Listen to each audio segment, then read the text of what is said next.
Jomo Kenyatta était l'un des très rares Africains à avoir fait des études.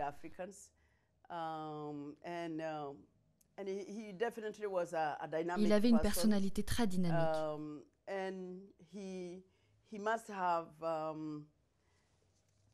Il a dû être remarqué par ses contemporains, puisqu'ils l'ont recruté pour être l'un de leurs leaders.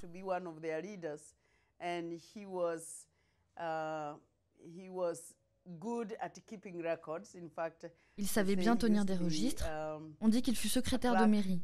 Pas tout à fait secrétaire, mais un employé chargé de tenir les registres pour le conseil municipal de Nairobi.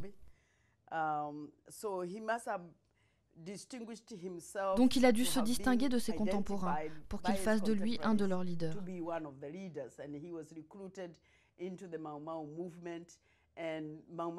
Il fut recruté par le mouvement Mau Mau.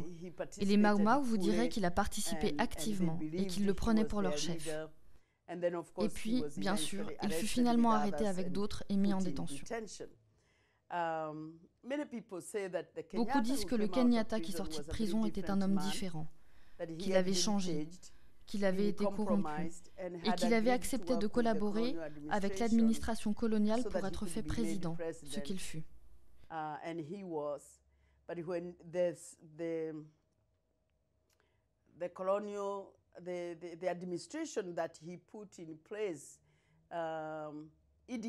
quand les colons se retirèrent, l'administration qu'il avait mise en place indiqua qu'il n'était pas vraiment le chef Mau Mau pour lequel on l'avait pris, mais bien plutôt un porte-parole du camp pro-administration. What people would have said was the pro-administration camp. En regardant de plus près les personnes qu'il fit ministres, ces personnes qui devinrent ses comparses au gouvernement, on se rend compte qu'ils étaient pour beaucoup des membres du gouvernement sous l'administration coloniale. Donc, par bien des aspects, on peut dire qu'il a accepté d'être récupéré, parce que sa présence permettait d'apaiser les Mau Mau qui voyaient l'un des leurs devenir président. Mais en réalité, il était dans l'autre camp.